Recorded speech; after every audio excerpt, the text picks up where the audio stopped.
We had almost finished this numerical. When you multiply P inverse AP, okay, the modal matrix with the given matrix and the inverse of the modal matrix, you end up with the diagonal matrix D, right?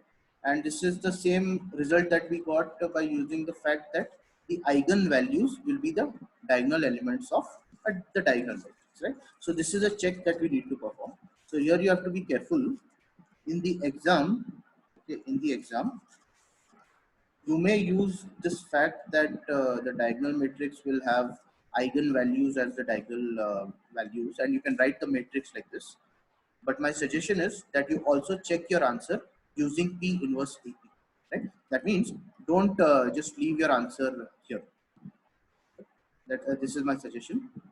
Don't leave your answer as D equal to this directly by using the eigenvalues. Right? Also use P inverse AP, this equation, to check whether the diagonal value is correct or not, and the answer is with you.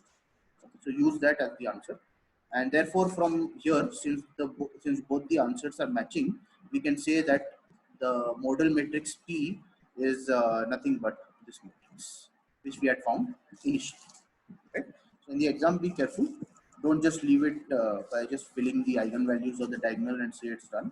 You also use the equation P inverse AP and check that that actually is the answer. Right? So that will complete your numerical.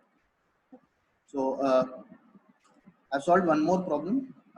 You have 5, 7, minus 5, 6, 4, minus 1, 2, 8, minus 3, and the same process repeats. So you first find the eigenvalues, and then you find the eigenvectors. The eigenvalues that you find here are lambda equal to 1,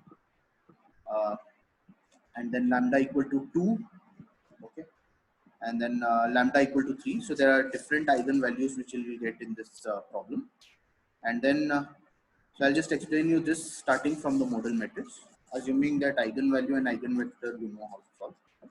So the modal matrix P you write as the eigenvectors of each eigenvalue. So for lambda equal to 1, you get 2, 1, 3. For lambda equal to 2, you get 1, 2, 2. And then for lambda equal to 3, you get minus 1, 1, and 1. Right? So this is the modal matrix P. And we can write the diagonal matrix D as 1, 2, and 3 on the main diagonal and rest as zeros. Right? So that is the answer that we should get, and we know that. So this is the matrix P. You first find the determinant, and that determinant comes to 1. And then for this P, you start finding the adjoint. First, you find the cofactor matrix, transpose it, you'll get the adjoint, right? And then divide that with the determinant of P, which is just 1 in this case. So you'll get P inverse. Right? And then after that, you do P inverse AP, right? So like I said, we already know the answer for the diagonal matrix, right? We already know the answer. The answer is 1, 2, and 3 on the main diagonal, because these are the 3 eigenvalues, and zeros elsewhere, right? So I know the answer. So I should check whether D actually turns out to be this one, right? So take P inverse AP. So write P inverse AP in this form, right? And then multiply them, and you'll see that you'll end up with this particular answer, which is the same. Right? This is a manner in which you can diagonalize a matrix. Okay? And this is one of the questions which is asked in the model question paper. So when we discuss the solutions of the model question paper, you see that the same thing will repeat itself. Right? So the eigenvalues and eigenvectors become very, very important in finding the or in diagonalizing the matrix. Right? So now let's move to the next part. So next part is quite simple, and then after that we'll stop in today's lecture. So I've also put this slide here to show you exactly how you can find the cofactor matrix, then transpose them to find the adjoint, and then multiply with the inverse of the determinant to get the A inverse. So you can go through that. Okay. So the next very simple part comes as positive definite matrices. Okay, and these are symmetric matrices, and symmetric matrices are such matrices for which the transpose of the matrix is same as the original matrix. So if you consider A equal to 2, 3, 3, 5, which is written on the left hand side, if you find the transpose, it just turns out to be the same as the original matrix. Right?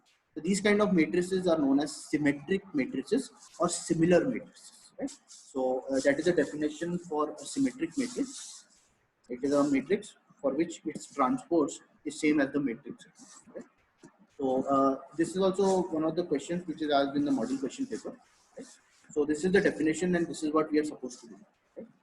So a symmetric matrix n cross n, it will also be a square matrix. Right? So we take the real matrix M and it is said to be positive definite. Okay, the term positive definite is used when this matrix M, when this is multiplied with some matrix Z and its transpose is greater than 0 for every non-zero column vector Z. Okay. And Z transpose is a Z transpose is the transpose of Z. Right? We'll see exactly what this means when we look at a problem. Right? So the matrix, given matrix M will be positive definite if you have M multiplied with x transpose x or z transpose z, one and the same, is greater than 0 for all x belonging to R raised to n. So we'll understand this term when we solve a problem. Okay. So this is how we check for positive definite matrix. So just a very quick example. So Z is AB. This is a column matrix, and M is a square matrix, and you can see that it is also a symmetric matrix. Right? So 2, 1, 1, 2. When I find the transpose, it will just be 2, 1, 1, 2. Right? So M is supposed to be a square matrix and a symmetric matrix. Right? So first we find the Z transpose, and rest Z transpose will be nothing but AB, which will be a row matrix. And all you have to do is just find Z transpose M into Z. So I write Z transpose as AB. M is what is given to me, 2, 1, 1, 2, and Z is AB, which is a column matrix. And now you just multiply them. Right? So when you multiply them, the end result is 3a square plus 3b square. And obviously, 3a square plus 3b square will always be greater than 0, provided a and b are not 0. Right? For any non-zero a and b, right? For any non-zero a and b, 3a square plus 3b square is always going to be 0. Right? Only when a and b both are 0, this term 3a square plus 3b square will be 0. For any other value, it is always going to be greater than 0. Therefore, I will say that M is a positive definite matrix, but I will also write here, as you see in the bracket, for all non-zero values of a comma b. Right? So you can say that M, the given matrix, which is a square matrix, okay, and a symmetric matrix, it is always positive definite provided A and B, that is the factors in this matrix Z, are not 0 simultaneously. Right? Even if you have 0 and minus 1 as values of A and B, this factor 3a square plus 3b square will not be 0. It will always be a positive. So this is how you just check for positive definite matrix. So I have provided another example here. Okay, and we'll quickly look at a numerical. It's a very simple method to find the answers to the numerical. So let's look at a numerical here.